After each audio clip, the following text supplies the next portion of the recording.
Welcome to NCN news. నా పేరు మానస. ముందుగా హెడ్లైన్స్.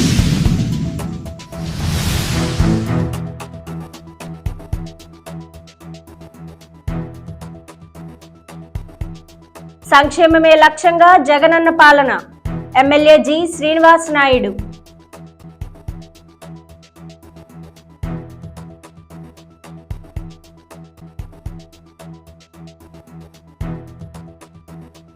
రాష్ట్రంలో అన్ని వర్గాల సంక్షేమమే లక్ష్యంగా ముఖ్యమంత్రి వైఎస్ జగన్మోహన్ రెడ్డి పాలన సాగిస్తున్నారని నిడదవోలు ఎమ్మెల్యే జి శ్రీనివాస్ నాయుడు అన్నారు. పెరవలి మండలం నడుపల్లి గ్రామంలో సర్పంచ్ బీరా సత్యవేణి సొసైటీ అధ్యక్షుడు కరుటూరి భాస్కర్రావు ఆధ్వర్యంలో రెండో రోజు గడప గడపకు మన ప్రభుత్వం కార్యక్రమాన్ని నిర్వహించారు.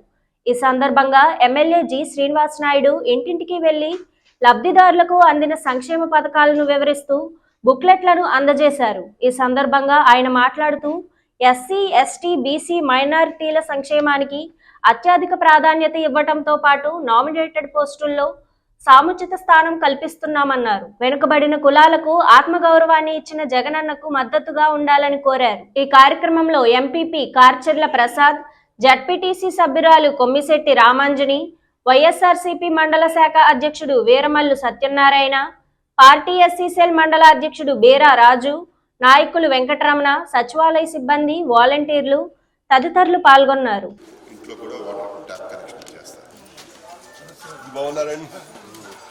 ఈరోజు గడప గడపకి మన ప్రభుత్వానికి కార్యక్రమం జగన్ గారు పెట్టిన పథకాలన్నీ వస్తున్నాయో లేదు చూస్తూ ఇంకేమైనా ఉంటే ఇబ్బందులు ఉంటే తెలుసుకుందామని వచ్చాం.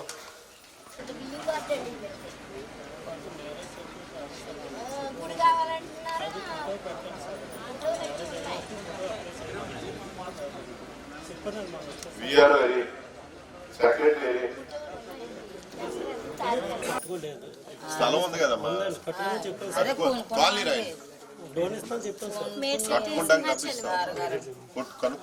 కట్టుకుంటానికి డబ్బిస్తారు.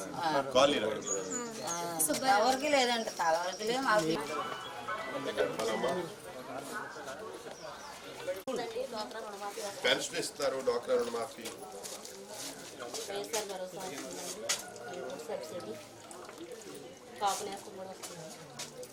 అన్నీ వస్తున్నాయమ్మా. ఇంకేం చెప్పాలమ్మా, పథకాలు అన్నీ వస్తున్నాయి. రోడ్డు గట్ట కూడా చేపిద్దామమ్మా. ఈసారి కోవిడ్ రావటం, కరోనా ఇచ్చిన నిధులన్నీ క్యాన్సిల్ చేయటం, ఇవన్నీ తర్వాత ఉన్న డబ్బంతా కూడా ఎక్కువ శాతం హాస్పిటల్కి, డాక్టర్లకి, ఇంటికి ఖర్చు పెట్టారు జగన్ గారు. 1000 కోట్లు. ఈరోజు మన ఊళ్ళో కూడా A&M ఆశా వర్కర్స్, హాస్పిటల్ కొత్త డాక్టర్, MLHP సీనియర్ స్టాఫ్ నర్సును పెట్టారు. 24 గంటలు ఇక్కడే ఉంటున్నారు. వైద్యం పరంగా స్కూళ్ళు అమ్మ 1000 కోట్లు ఖర్చు పెట్టి స్కూళ్ళు బాగు చేశారు. ఈరోజు టీచర్లు పెట్టారు, కంప్యూటర్లు ఇస్తున్నారు, యూనిఫామ్స్ చక్కగా ఇస్తున్నారు. అదేవిధంగా మరి ఈరోజు ఇంగ్లీష్ మీడియం పెట్టారు. కాలేజ్కి వెళ్ళే పిల్లలకి 100% ఫీజు ఇస్తున్నారు. దాన్ని పెంచి 25 లక్షలు చేశారు, 25 లక్షలు చేశారు.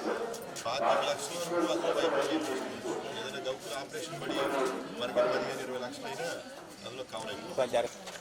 డ్వాక్రా రుణమాఫీ, తర్వాత అమ్మఒడి, డ్వాక్రా సున్నా వడ్డీ అన్ని కలిపి 1 లక్ష. ఏం చెప్పాలమ్మా? వాళ్ళ అమ్మాయిని కాలేజీలో కూడా జాయిన్ చేశారన్న, హై స్కూల్లో పెట్టారు కదండి. అవునవును, ఫస్ట్ బ్యాచ్ వెళ్తున్నారు కదా. ఇంకా ఇంప్రూవ్ చేస్తామని ల్యాబ్లు అన్నీ పెట్టి చేస్తాం ఈసారి.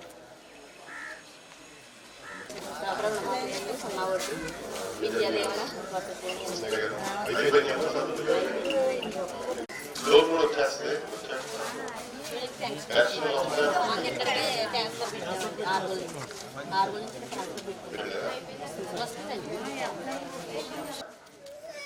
గత 5 సంవత్సరాలు టీడీపీ ప్రభుత్వంలో ఒక్క స్థలం ఇవ్వలేదు. మరి మీరు అప్పుడేమన్నా అడిగారమ్మా తెలుగుదేశం వాళ్ళని మాకు స్థలం ఇమ్మని? మీరు అడగలేదు. మీరు అప్పుడేమన్నా అడిగారా ఈ అమ్మఒడి ఇలాంటి పథకాలన్నీ ఇమ్మని, కాపు నేస్తం ఇమ్మని? ఏం అడగలేదు. ఎందుకంటే తెలుగుదేశం కూడా పైసా ఇవ్వలేదు, ఎవరికి ఒక ఇళ్ల స్థలం ఇవ్వలేదు, స్కూళ్ళు బాగు చేయలేదు, హాస్పిటల్ బాగు చేయలేదు, ఏమీ చేయలేదు. ఈరోజు అన్ని చేసుకొచ్చాం, మనం చేస్తున్నాం కనుక అడుగుతున్నారు. 4 కోట్లు ఖర్చు పెట్టి అన్ని చేసుకొచ్చాం. మనం స్కూళ్ళు, సచివాలయాలు కట్టాం, రైతు భరోసాలు కట్టాం, హాస్పిటల్ కట్టాం, స్కూల్ బాగు చేసాం, వాటర్ పైప్ లైన్ వేపిస్తున్నాం 1 కోటి రూపాయలతో, ఇళ్ల స్థలాలు ఇచ్చాం, ఇల్లు చేసాం, రోడ్లు ట్రైన్లు చేసాం, ఇంకా చేయాల్సి ఉన్నాయి, రోడ్లు ట్రైన్లు ఇంకా చేయాల్సి ఉన్నాయి. 2 సంవత్సరాలు కోవిడ్ వచ్చినా సరే ఒక్క పథకం ఆకుండా జగన్ గారు ఇచ్చారు. ఇంట్లోంచి బయటికి వెళ్ళే అవసరం లేకుండా ఈ రోజు వాలంటీర్లు పెట్టారన్నమాట. పెన్షన్లు ఇంటికి తీసుకొచ్చిస్తున్నారు. ఈ పథకం కాంప్లెక్స్ తీసుకుంటారు. మీరు ఎక్కడికి వెళ్ళి లైన్లో ఉంచుకోవాలి? మీరు ఎక్కడికైనా వెళ్ళాలా? లైన్లో ఉంచుకోవాలి లేదు, అకౌంట్